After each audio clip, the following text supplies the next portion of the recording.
Welcome to this explainer. Today we're diving straight into a truly profound idea from our source material. We're exploring the notion that the fear of death isn't some sort of human weakness or a glitch that needs to be cured.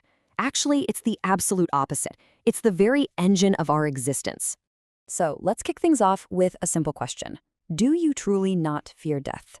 It's the exact kind of question that social media's highly polished, so-called spiritual mentors just love to answer with a smug no. We see it on our feeds all the time, right? Influencers claiming they've completely conquered the ultimate human anxiety. But just look at the stark contrast here. On one side, we have the fearless influencer. Well-groomed, wealthy, presenting this perfectly curated calmness. And on the other side, we have our messy, deeply encoded biological reality. These influencers sit in front of perfectly lit cameras claiming to have transcended our most fundamental fear, but the biological reality that the rest of humanity actually lives in tells a completely different, much deeper story. Section 1. Birth Past, Death Future, Time and Existence. To really understand why this fear is so universal, we have to look at how our minds actually map out time. Think about birth for a second. It belongs entirely to the past. It's a fixed experience, something directly lived and totally completed. But death? Death is a constantly projective event. It just sits out there in our future, like an untouchable horizon line. Our consciousness is literally bracketed by these two events. We are always positioned after birth and before death. Moving on to Section 2, the body's hidden code, biological defenses. This constant projection toward that horizon of death creates a deeply inscribed code within us. Consider this super striking thought experiment from the text. What happens to a person who, while attempting suicide, gets a fly in their eye? I know, it's dark, but it is incredibly revealing. Even when the conscious mind actively desires to end its own existence, the physical body will still reflexively blink to protect the eye. The body protects itself, completely regardless of the mind's ultimate despair. These biological defense mechanisms, like automatic eye blinking or flinching away from danger, are totally hardwired into us to defend against destruction. As the text notes, mind overrides of these mechanisms are exceptionally rare.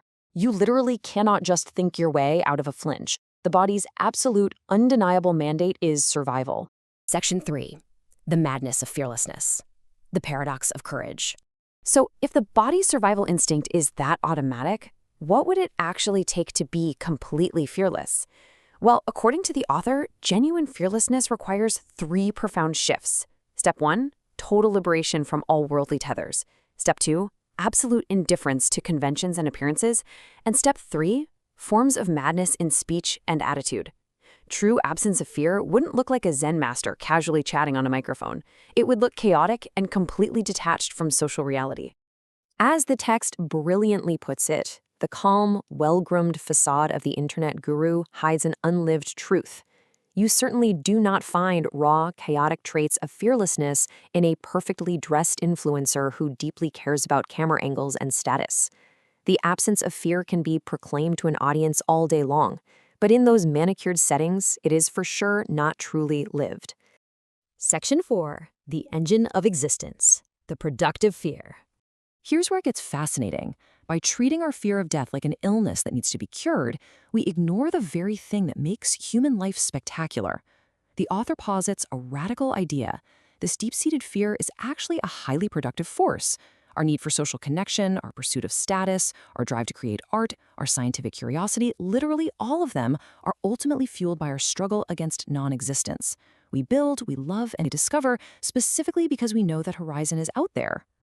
We have got to stop viewing the fear of death as just a paralyzing anxiety. Instead, we need to recognize it as the energy of being. It's basically an endless, generative well that powers all human possibilities, just cleverly disguised as a fundamental fear. It is, quite literally, the ultimate fuel for human civilization. And finally, Section 5, the inverted birth, a generative view. This all builds into what I think is the most mind-bending philosophical concept in the entire analysis. Death isn't just an endpoint where everything stops. From a generative perspective, it's an inverted birth. What this means is the ultimate possibility of nothing waiting for us in the future actually flows backward into our present. That future void reaches back to inspire everything we do. It literally births our present reality. So I'll leave you with a provocative question to chew on.